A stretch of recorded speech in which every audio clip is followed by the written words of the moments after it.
요한일서 4장 12절 그리고 18절 두 절 말씀을 저와 여러분이 한 목소리로 함께 읽죠. 시작. 어느 때나 하나님을 본 사람이 없으되 만일 우리가 서로 사랑하면 하나님이 우리 안에 거하시고 그의 사랑이 우리 안에 온전히 이루어지느니라. 18절이요. 사랑 안에 두려움이 없고 온전한 사랑이 두려움을 내쫓나니 두려움에는 형벌이 있음이라. 두려워하는 자는 사랑 안에서 온전히 이루지 못하였느니라.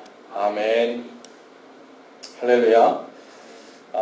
인간이 지어진 창조된 동기 그리고 사는 이유에 대해서 성경은 한 가지 프레임 혹은 한 가지 주제를 가지고 계속해서 이야기하고 있습니다. 그것은 바로 사랑이죠. 하나님께서 우리를 만드신 이유가 그 동기가 무엇입니까?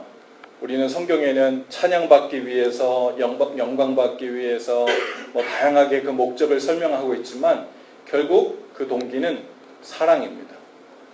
하나님께서 우리와 사랑을 나누고 싶으셔서 우리를 창조하셨죠. 그리고 창조한 후에는 하나님께서 우리가 어떻게 살아가기를 원하시죠? 사랑 잘하고 그리고 사랑을 잘 받고 인생을 어떻게 살아야 잘 사는 것인가? 그것은 바로 잘 사랑하고 잘 사랑받으며 사는 것. 하나님께서 목적하신 대로 잘 사랑하고 잘 사랑받으며 사는 것. 그 일이 잘 되면 하나님께서 만드신 그 창조의 섭리상 사람은 행복하게 되어 있고 삶이 의미 있게 되어 있고 살맛나게 되어 있죠. 그런데 이 세 가지 중, 즉 무엇이에요? 내가 왜 만들어졌지? 왜 지어졌지? 사랑 때문에 지어졌구나. 여기에서 오해가 생기면 인생의 방향이 완전 틀어지죠. 혹은 사랑을 잘 받으며 사는 것, 이거 잘 안 되면요. 그래도 인생에 문제가 아주 많아집니다. 또 사랑을 잘 하며 사는 것도 잘 안 되면 문제가 아주 많아지죠. 이 셋 중에 하나만 어긋나도 우리 삶 가운데는 끊임없는 문제가 일어나고 왜곡이 일어나고 불안 증세가 드러나기 시작해요. 이 세상에 사람이 하는 사랑 중에 완전한 사랑이 없죠. 그래서 하나님께서 본래 의도하신 하나님의 사랑 같지가 않아서 짝퉁 사랑이고 그리고 왜곡된 사랑이 많습니다. 짝퉁이라는 것은 그 안에 사랑 요소가 진실된 것이 하나도 없다는 얘기가 아니라 온전치 못한 조건적인 사랑이라는 거예요. 우리가 누구를 마음에 들어 해도 혹은 누군가를 사랑하고 누굴 좋아하는 마음이 생겨도 그 가운데는 인정하든 인정하지 않든 수많은 조건이 들어가 있기 때문이라는 거예요. 하나님께서 우리를 창조하셨을 때 조건 없이 사랑하시고 우리가 죄인 되었을 때 우리를 위해서 그 목숨을 주시기까지 조건 없이 사랑하신 그 사랑을 우리 가운데 온전히 담지 못하면 우리는 이 왜곡된 삶 가운데서 끊임없이 문제가 일어납니다. 끊임없이 안절부절하지 못하는 삶을 살게 되죠. 사랑이 없으면 그 자리에 불안이 찾아옵니다. 그리고 두려움이 찾아와요. 요즘 심리학에서는요, 바로 그 사랑과 두려움, 이것의 관계를 계속해서 집중적으로 조명하고 있는데 2000년 전에 사도 요한이라는 사람은 벌써부터 그 관계를 꿰뚫어 보고 오늘 우리가 읽은 말씀 바로 18절 말씀을 그렇게 이야기했습니다. 우리 다시 한번 좀 18절 말씀을 읽어볼까요? 시작. 사랑 안에 두려움이 없고 온전한 사랑이 두려움을 내쫓나니 두려움에는 형벌이 있습니다.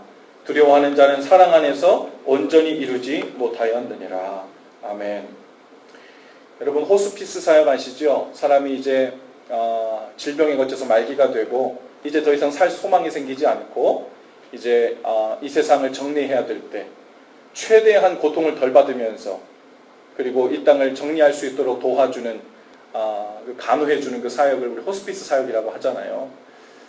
이 사역이 앞으로 점점점 더 중요해지고 지금까지 중요했지만 저희 아버님도 이 호스피스 사역을 받으시고 위험 말기에 그렇게 돌아가셨는데 고통 없이 또 그 호스피스 사역을 하러 오신 분이 그 이제 이 세상을 마감하시는 그 과정을 쭉 도와드리다 보면 다양한 것들을 많이 경험하게 된대요. 그 중에서도 야, 사는 게 무엇인가, 죽는 게 무엇인가, 그리고 이 땅을 마지막으로 정리하는 그 마음가짐이 무엇인가를 수많이 죽어가는 사람들을 보면서 깨닫게 되는데요. 이 호스피스 사역이라는 것을 처음 시작했던 그 부부가 있는데 엘리자베스 퀴블러 로스라는 사람과 데이비 캐슬러라는 이 부부가 이 호스피스 사역을 처음 시작했어요. 이제 그분들이 이 사역을 시작하면서 수많은 경험을 하면서 그 경험담을 가지고 썼던 인생 수업이라는 책이 있는데 그 책에 보면 이 두 부부가 인간의 감정을 이렇게 요약해서 설명합니다. 인간이 느끼는 모든 감정은 그 뿌리가 두 개의 감정에 연결되어 있다는 거예요. 하나는 사랑이고 또 하나는 두려움이라는 겁니다. 행복, 만족, 평안, 기쁨 같은 이 긍정적인 모든 감정들을 연결해서 뿌리를 쫓아가 보면 그것이 결국 사랑에 맞닿아 있다는 겁니다. 반면에 부정적인 감정들, 분노, 증오, 근심, 죄책감, 그 수많은 부정적인 감정들을 쫓아가고 뿌리를 캐보면 결국 그것이 두려움이라는 감정과 그 뿌리에 맞닿아 있다는 거예요. 그래서 인간의 마음은 가장 깊은 곳에 사랑 혹은 두려움, 이 두 가지가 서로 영역을 서로 얼마나 차지하고 있는가에 따라서 이 사람의 행복을 느끼고 있는가 혹은 이런 부정적인 두려움이나 근심이나 이런 부정적인 감정에 사로잡혀 있는가가 결정된다는 거예요. 마치 빛이 자리를 물러가면 그 물러간 자리에 어둠이 자리가 채워지는 것처럼 사랑이 빈 그 마음에는 두려움이 차게 되어 있다는 거예요. 그리고 두려움이 물러가면 사랑이 채워진다는 거예요. 사도 요한의 말처럼 사랑 안에 두려움이 없다. 이 두 가지는 공존할 수 없다는 겁니다. 우리 가운데 두려움이 차 있고 불안이 차 있을 때 어떻게 하면 이 두려움을 해소할 수 있고 불안함을 약화시킬 수 있나? 먹는 약도 있고 또 상담도 받아보고 다양한 이 땅의 방법들이 많지만 그 중에 가장 크고 확실하고 정확한 방법은 바로 그 마음을 사랑으로 채우는 거라는 거예요. 이 시대는 끊임없이 그 불안과 두려움의 감정을 증폭시키는 시대죠. 불안과 두려움이 우리 가운데 증폭된다는 말은 사랑받지 못한다는 그 메시지가 계속해서 우리를 압박해오는 시대라는 겁니다. 한 통계에 보니까 성인 남성이 하루에 평균 6,000회의 상업 광고에 노출되고 있다고 합니다. 이상하다. 내가 하루에 아무리 살아봐도 6,000번이나 내가 무슨 상업 광고를 보는 것 같지 않은데 생각될 수 있는데 하루 종일 의식 중에 무의식 중에 보고 듣는 그 모든 상업 광고를 다 합치면 하루에 6,000번 정도가 된다는 거예요. 그 상업 광고들의 핵심 메시지가 무엇이에요? 겉으로는 물론 더 좋은 삶, 행복한 삶, 더 나은 삶을 위해서 도와주겠다는 것으로 다 접근합니다. 그러나 그 이면에는 어떤 메시지예요? 지금 당신 그 상태로는 사랑받을 자격이 안 된다는 거예요. 당신의 상태를 업데이트하거나 이 상품을 구매해서 당신을 새롭게 하지 않으면, 무엇을 더하지 않으면 당신 이 상태로는 사랑받을 자격으로는 모자라다는 메시지가 하루에 수천 번씩 상업 광고를 통해서 우리에게 주어진다는 겁니다. 더 날씬해져야 되고, 더 예뻐져야 되고, 더 키도 커야 되고, 더 좋은 화장품도 써야 되고, 더 좋은 액세서리도 가지고 있어야 되고, 더 좋은 차, 더 좋은 집에 더 세련돼야 되고, 머리숱도 더 많이 따야 되고, 이 수많은 조건들이 우리를 더 나은 삶으로 인도한다고 얘기하지만 결국은 당신은 현재 그 모든 것이 부족하기 때문에 사랑받을 자격이 없다는 메시지를 하루에 수천 번씩 다른 방식으로 우리에게 주고 있다는 거예요. 제가 아는 한 목사님이 그분 자랄 때 어머니에게 사랑을 아주 많이 받았다고 그래요. 그분이 유복한 형편에서 자랐다는 말도 안 있고, 많이 배우고 또 아이 육아에 뛰어난 지식을 갖고 있는 어머니를 두었다는 말도 아닙니다. 그분의 어머님은 그 목사님이 어릴 때 틈만 나면 그 목사님에게 이랬대요. 예, 공부 좀 그만하고 쉬어라. 공부 좀 그만하고 좀 놀아라. 우리 아이들에게 이렇게 얘기해봤으면 좋겠어요? 공부를 너무 해가지고. 그런데 그 목사님이 이렇게 얘기하는 거예요. 자기는 어렸을 때 공부를 그렇게 많이 하지 않았대요. 공부를 너무 많이 하기 때문에 공부 좀 그만하고 놀라고 한 게 아니라는 거예요. 심지어 그 어머님은 자신이 자랄 때 한 번도, 단 한 번도 자기의 성적표를 본 적이 없대. 그런데 늘 공부 좀 그만하고 놀아라. 좀 쉬어라. 그 목사님의 느낌에 이 어머니는 자기 얼굴, 자기 몸만 걱정하고 나에게 메시지를 주고 있는 어머님을 계속 느끼며 자랐다는 거예요. 물론 공부해라 이 마음도 사랑하는 마음에서 하는 거죠. 잘 준비돼서 더 잘 되라고, 어려움 겪지 말고 살라고. 그런데 때로는 주는 사람들의 마음은 그런 마음으로 했는데 때로는 아이들이 다른 의미로 받아들일 때가 있죠. 내가 아직 공부를 잘 못해서, 성적을 이만큼 잘 못 내서, 내가 무엇을 어느 기대만큼 하지 못하기 때문에 나는 사랑받기 부족하구나. 나는 사랑받을 자격이 안 되는구나. 이런 메시지를 계속해서 받을 수 있다는 거예요.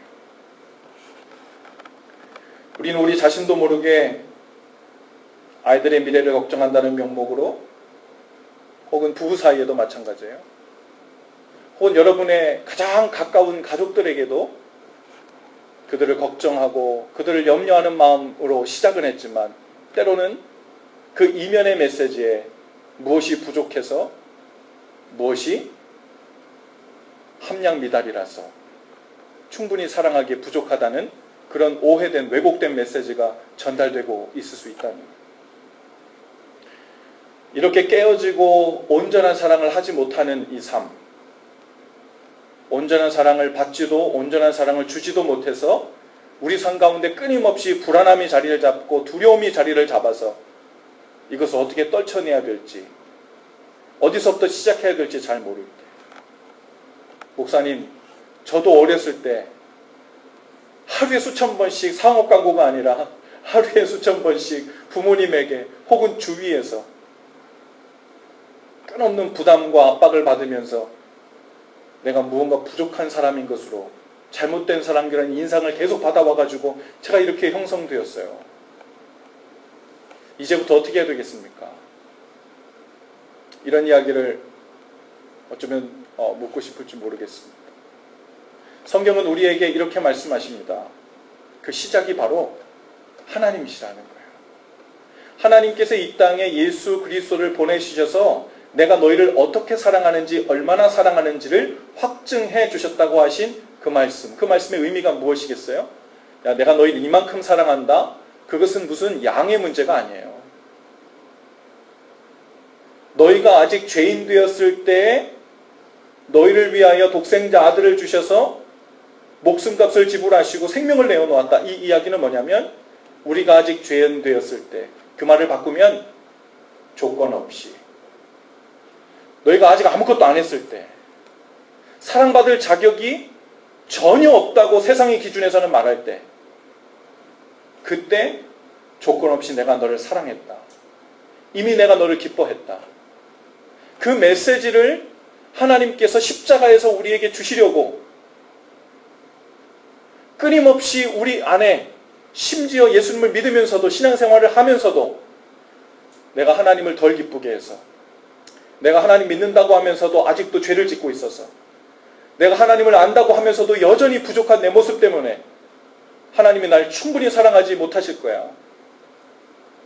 하나님이 날 마음에 들어 하지 않으실 거야. 이런 내 미래, 내 삶에 무슨 선한 복을 주시겠나? 이런 마음으로 불안과 근심과 두려움으로 가득 차 있는 그리스도인들이 얼마나 많아요. 십자가에서 이미 조건 없이 널 사랑한다, 기뻐한다 말씀하셨음에도 불구하고 그래서 하나님께서는 그것을 치유하고 싶으신 것입니다. 그 시작을 누가 하셨다고요? 하나님께서. 어떻게 하셨다고요? 조건 없이 내가 널 사랑했다.